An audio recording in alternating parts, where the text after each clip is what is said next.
Olá! Hoje nós vamos trabalhar um tema delicado, porém importantíssimo. É um caso de saúde pública, é um tema relacionado à saúde pública, que é o Setembro Amarelo. E hoje, especificamente, foi eleito o assunto depressão. Já trabalhamos anteriormente sobre saúde mental para o Setembro Amarelo, há um vídeo nesse sentido. Há um outro vídeo também sobre a esquizofrenia, eleito também para o Setembro Amarelo, mas hoje especificamente estaremos trabalhando sobre depressão. Por que depressão? Porque a Organização Mundial de Saúde elenca a depressão como um dos transtornos em saúde mental que mais pode fragilizar uma pessoa e fazer com que ela venha a desenvolver o interesse da autodestruição. Então, posteriormente aqui, eu virei trazendo alguns dados da Organização Mundial de Saúde e virei trazendo também 10 indicadores que podem apresentar uma pessoa com depressão. 10 indicadores que podem fazer com que identifiquemos a depressão em uma pessoa. Então, hoje, a intenção aqui não é trazer o Setembro Amarelo apenas como algo triste, deprimente, como algo sem solução, mas a intenção aqui é identificar situações positivas para a resolução de situações delicadas ou difíceis. Pode ser que eu não consiga falar tudo em um único vídeo, porque o tema depressão é muito extenso, e seria tolice minha querer esgotar o assunto em um único vídeo, que podem ser feitos diversos vídeos, e o assunto não se esgota. Mas então o que eu tenho para falar sobre depressão, talvez eu precise dividir em mais que um vídeo. Mas vamos lá. Segundo a Organização Mundial de Saúde, cerca de 350 milhões de pessoas desenvolvem depressão por ano em todo o mundo. E deste total de pessoas que desenvolveram a depressão, 850 mil pessoas cometem suicídio. Algo triste, né? Muito triste. No Brasil, são cerca de 18 milhões de pessoas que se encontram deprimidas no momento. Isso detectado através de pesquisas científicas pela OMS, ok? São informações seguras. E algo ainda mais sério é que estima-se que em 2025 a depressão seja a segunda maior questão de saúde pública no mundo. E 2025 está muito próximo de nós.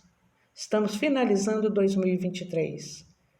Então, os estudos da OMS, eles vêm confirmando que a depressão em 2025 ela poderá estar perdendo apenas e provavelmente para as doenças cardiovasculares. Veem o tamanho do dano que pode advir do adoecimento mental em depressão? Mas então vamos saber o que é que significa depressão. O que é a depressão em si? É muito comum nós ouvirmos alguém dizer que está se sentindo deprimido. Será que se sentir deprimido é estar com depressão? O termo deprimido ou depressão tornou-se tão popular e tem sido usado pelas pessoas em geral, até mesmo como uma forma de expressar qualquer dor emocional que estejam sentindo. Seria isso realmente depressão ou seria tristeza? Então vejam bem, a depressão ela é diferente da tristeza, porque a tristeza ela sempre tem um suporte. Antes da tristeza, sempre aconteceu alguma coisa. Alguém lhe bateu, alguém lhe falou algo desagradável, o pagamento atrasou, e a conta de luz foi cortada, e uma infinidade de coisas podem ocasionar a tristeza. O namoro foi rompido. Dependendo do rompimento de um namoro, ele pode sim conduzir à depressão. Mas na maior parte dos casos não, é tristeza mesmo. Então, posteriormente, eu vou falar aqui sobre os sinais. Vou trazer 10 sinais para que todos nós possamos identificar a depressão e perceber que tristeza não é depressão. Tristeza é tristeza. Se você tirar o suporte, se você tirar o fator que elencou a sua tristeza, a tristeza se dilui. Já a depressão é algo bem mais sério. Então, a depressão, ela é, na verdade, um transtorno de humor que envolve um conjunto de pelo menos 5 ou mais sintomas, que perduram um período mínimo de 2 semanas e em dias consecutivos. Ou seja, a depressão, uma vez instalada no organismo da pessoa, ela não fica assim cheia de altos e baixos. Falando numa linguagem bem simples, né, para que todos possam entender, que o objetivo aqui é esclarecer e ajudar para identificar o problema, tratar e salvar vidas. O objetivo aqui não é falar difícil, não é usar linguagem técnica, mas é usar uma linguagem clara. Então, tendo dito para vocês que a depressão é um transtorno de humor que envolve um conjunto de pelo menos 5 sintomas, e que estes 5 sintomas eles perduram por pelo menos 14 a 15 dias, e eles não acontecem em dias consecutivos, eles não acontecem em dias alternados, eles acontecem em dias consecutivos, ou seja, cotidianamente. Durante todo esse período, a pessoa estará vivendo esses sinais. Ela não estará um dia alegre, um dia triste, um dia sem querer se alimentar, outro dia se alimentando.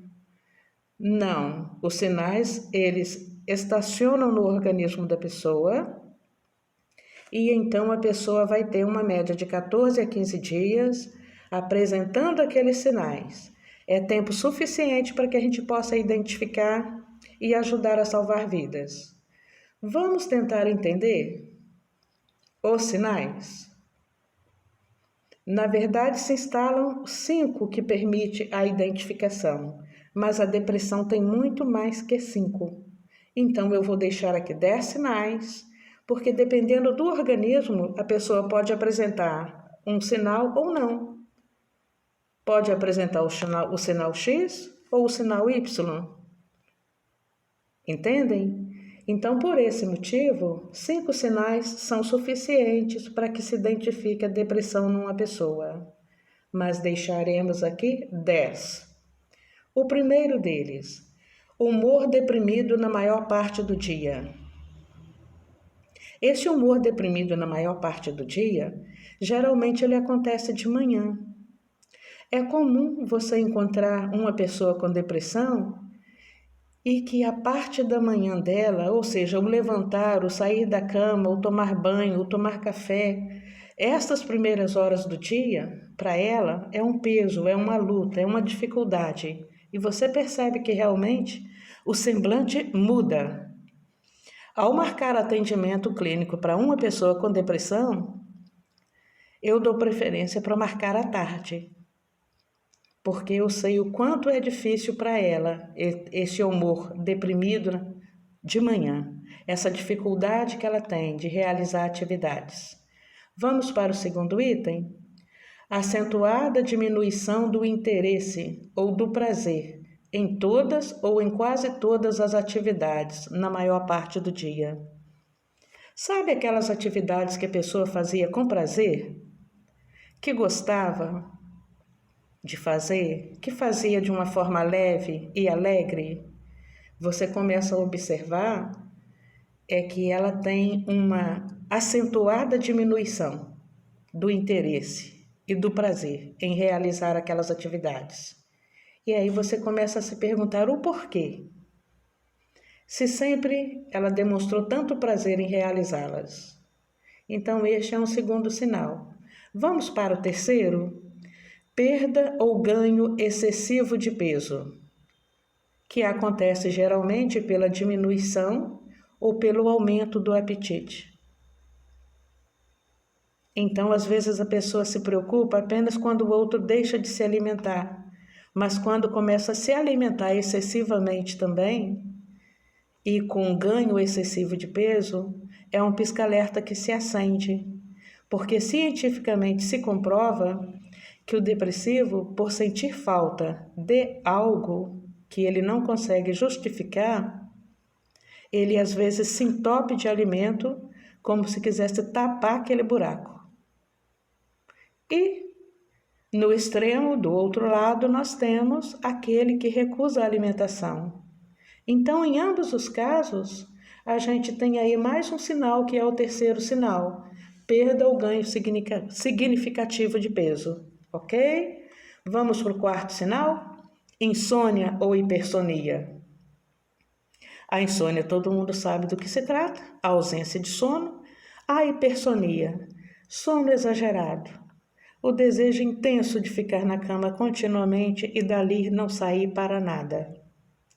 Então, esse quarto sinal, ele nos mostra muito claramente que a pessoa não está bem. Porque um quarto, uma cama, foi feito para dormir. E se a pessoa não consegue encontrar nada que lhe dê prazer fora do quarto e fora da cama, a pessoa está em silêncio nos passando uma mensagem. Eu poderia dormir para sempre. Percebem? Então esse eu poderia dormir para sempre, que nos é dito em silêncio, ele está na verdade traduzindo para nós o seguinte: a vida não vale a pena mais para mim. Estejamos atentos a esse quarto sinal e busquemos ajuda. Conversemos com a pessoa, vamos orientar, vamos incentivar. Vamos para o quinto sinal? Agitação ou lentidão psicomotora. Quase ninguém fala sobre isso, sobre a agitação ou a lentidão psicomotora. Mas se a pessoa tem um quadro normal de se posicionar em termos psicomotor na vida, na sociedade, na sua frente, e você começa a observar uma agitação diferenciada, é um bater de pés, é um cruzar de pernas constante, é tamborilar os dedos sobre um objeto qualquer. Você começa a observar essa agitação psicomotora contínua, você começa a perceber que ali existe algo que a está incomodando, existe algo que está lhe tirando a paz. É para a gente se atentar. E a lentidão psicomotora também, que é o outro lado da questão. Então, às vezes, você convida uma pessoa para o almoço e diz: olha, a mesa está posta, o jantar está servido, venha para o café da manhã. E aí você observa que a pessoa se arrasta do quarto até a mesa das refeições, a pessoa se arrasta como se estivesse carregando o mundo sobre os ombros. Se é no ambiente de trabalho, às vezes você pede uma caneta e a pessoa se arrasta com aquela dificuldade para te entregar uma caneta. Então são questões que nós precisamos estar atentos, porque são sinais evidentes, eles estão aí. E precisamos estabelecer uma forma de cuidado, ou seja, um novo olhar e um novo cuidar. A gente pode também agora estar falando sobre o sexto elemento. E qual seria esse sexto elemento? A fadiga excessiva, que pode estar relacionada com aquela lentidão psicomotora. Então, o sexto elemento, que é a fadiga excessiva, ou melhor dizendo, a lentidão psicomotora, ela pode derivar dessa fadiga excessiva que a pessoa sente. Então, esse sexto elemento, a fadiga excessiva, ou seja, é algo que não se explica, porque se você está cansado, mas praticou uma atividade física, trabalhou o dia todo, ou seja, cansou o corpo e a mente verdadeiramente, há um motivo óbvio, claro e lógico para que você se sinta daquela forma. Mas no caso do sexto elemento, da fadiga excessiva, às vezes a pessoa fica jogada no sofá o dia inteiro, ou na cama o dia inteiro, e você vira para ela e diga: olha, você podia dar uma caminhada. E ela lhe responde: estou muito cansada. e você diz para a pessoa: você podia me ajudar em algo? Eu estou exausto ou exausta. Então, essa fadiga excessiva, sem uma explicação clara e lógica, que é a perda de energia frequente, a pessoa nunca tem energia, nunca tem vitalidade para se posicionar na vida, para construir algo na vida, para se autoafirmar com seu bem-estar, com seu posicionamento construtivo. Essa fadiga excessiva, essa perda de energia frequente é o sexto elemento. Vamos para o sétimo? Sentimento frequente de inutilidade. Já viu alguém assim? A pessoa nunca se sente útil, sempre se sente inferior aos demais, e a culpa é excessiva ou inadequada. Então, o sétimo elemento ele vem trazendo esse conjuntinho de coisas: sentimento frequente de inutilidade e culpa excessiva ou inadequada. Qualquer coisa que a pessoa fez que ela acredita que não saiu como deveria sair, ela sente uma culpa inadequada, uma culpa gigantesca que não passa ou que demora muito para passar, na maioria das vezes dependendo de uma intervenção de alguém, ou de um profissional, ou de um mentor, ou de um familiar com mais maturidade, para que passe essa culpa, tá? E essa sensação de inutilidade, de que todo mundo pode se apresentar melhor que ela, pode realizar coisas melhores que ela. Este é o sétimo sentimento, é o sétimo fator, desculpa. O oitavo fator, a capacidade diminuída de pensar e de se concentrar, ou a indecisão, quase todos os dias. Quem está verdadeiramente com depressão, a capacidade de concentração dessa pessoa se torna muito reduzida, tá? A capacidade de concentração se mostra reduzida e a capacidade de decisão se mostra agigantada. Então a pessoa perde a capacidade de decisão. A indecisão cresce todos os dias dentro dela. Então diminui-se a capacidade de pensar, diminui-se a capacidade de concentrar e agiganta-se a indecisão dentro da pessoa. Vamos para o nono? Pensamentos de desesperança e de mortes recorrentes. Eu quero fazer aqui uma observação que o sentimento e pensamento de desesperança é bem diferente do desespero. Há pessoas que ainda os confundem. Desespero é aquela aflição que uma pessoa tem por desejar algo ou por construir algo, por alcançar algo, e não consegue no tempo predeterminado por ela. Porém, para o desespero, ainda existe uma solução mais fácil, que é no caso da desesperança. Porque para o desespero, se a pessoa não conseguiu o seu objetivo esta semana, pode ser que ela consiga na semana que vem, com um pouquinho mais de esforço, um pouquinho mais de paciência, um pouquinho mais de dedicação. Então, para o desespero, existe essa solução. É só trabalhar a questão da serenidade, de serenar os sentimentos e as ações e de partir para uma atuação mais consistente para alcançar os objetivos. Porém, no caso da desesperança, é como se a esperança de vida futura da pessoa lhe fosse tirada. Então, desesperança é esperança retirada. Perspectiva de futuro retirado. Desesperança. A pessoa não vê mais sentido na vida, não vê mais sentido no futuro, não almeja mais fazer construção alguma, não almeja mais se desenvolver como ser humano. Então, esta é a desesperança.